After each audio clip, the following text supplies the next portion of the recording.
I want to tell you a little bit about having moved beyond Rafah up to Gaza City, which is, maybe about a 30 to 35-minute car ride on a normal day. And I traveled up there with students, university students. And this was their normal trip because they went from Rafah to Gaza City to go to school every day at the university. And to see their faces as they realized the extent of the damage was kind of an eye-opener for me. They certainly could hear all through the course of the bombing how bad the damage was, but this was the first day that they could go further north and go to Gaza City. And you could see that their hearts were sinking. The young woman, Fida, next to me, just kept saying, I'm so confused, I'm so confused. And they were angry. They were angry at whoever had brought this on them. And so was the cab driver. And so when the word Intisar was used, which means victory, the cab driver nearly spat. You call this victory? They were angry at Hamas, although that was something they didn't dare say outside the cab. They were angry certainly at the Israelis who had done this. They were angry that they were trapped and couldn't get outside of it and couldn't necessarily get any kind of guarantee that the bombing was really going to stop. But everywhere we looked, from the right to the left, on a roadside that was pockmarked by bombing and that had big mounds of earth because of bulldozing, and they just managed to kind of clear away the roadblock, you could see mosques, markets, government buildings. The cab driver said even the coffee shops have been bombed.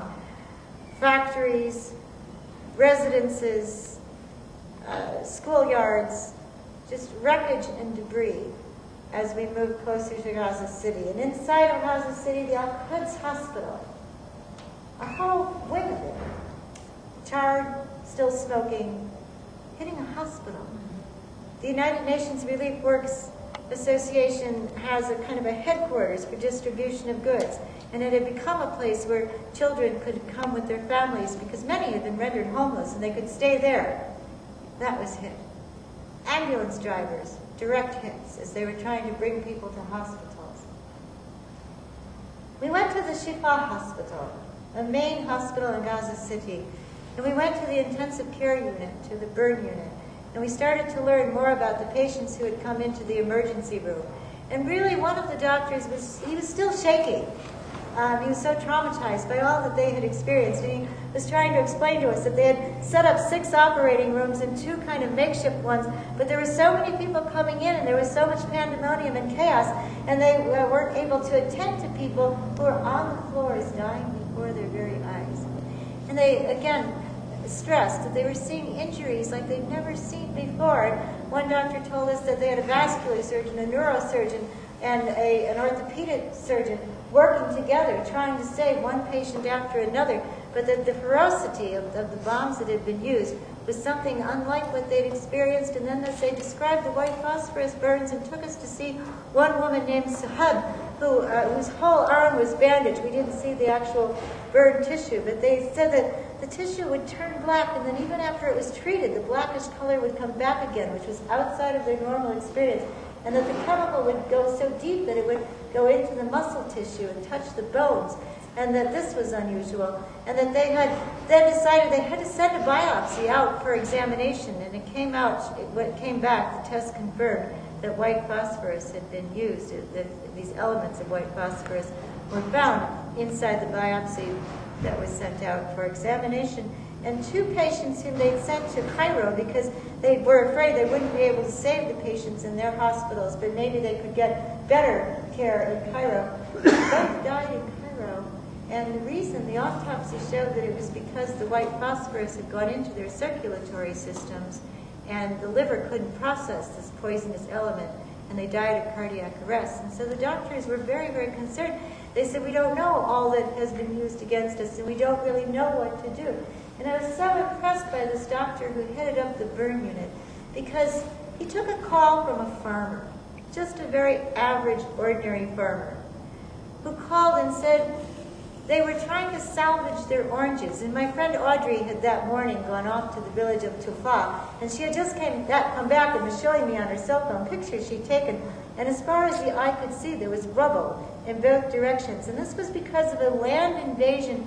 The Israeli Defense Forces had crossed over and given everybody along the strip, the farmers who lived in pretty modest dwellings, a warning, clear out. And then they dynamited every single house.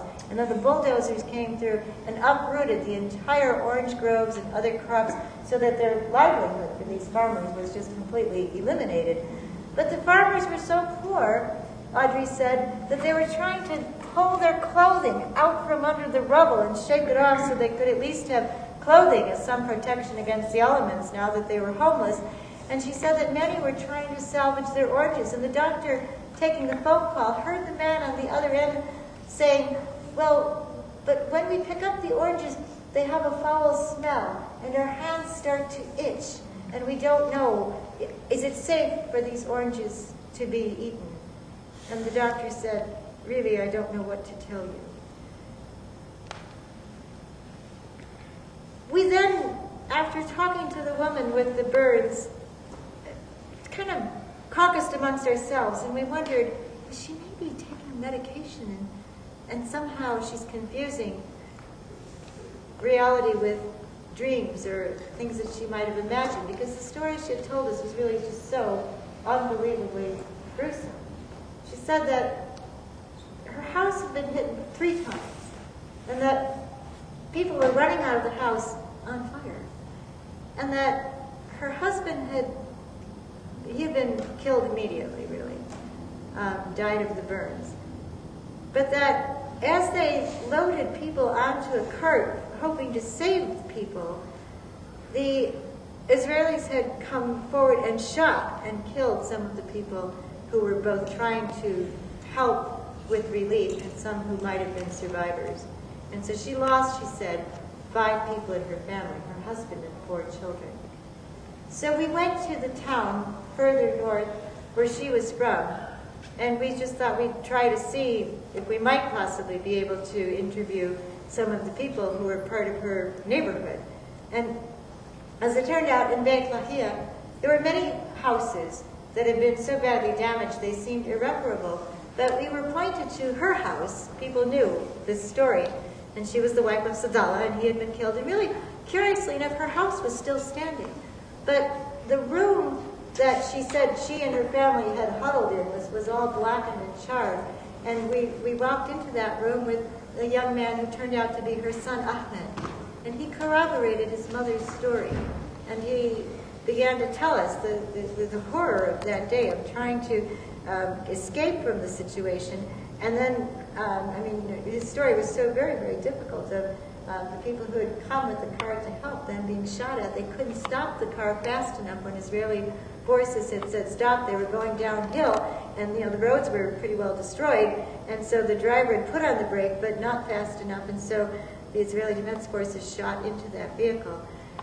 Well, the young man then invited us to look around the house, and what caught my eye especially was an Arabic writing, very neatly written, a note from the soldiers who had occupied that house, who after so much bereavement had been inflicted on that family, they then occupied that particular house. It was, still standing, and the structure wasn't really damaged, except for the room where the people had caught on fire after being huddled together. And on the wall they had written, "From Israeli Defense Force, we're sorry." I think it's believable to me that that was an earnest note, that they really were very, very sorry.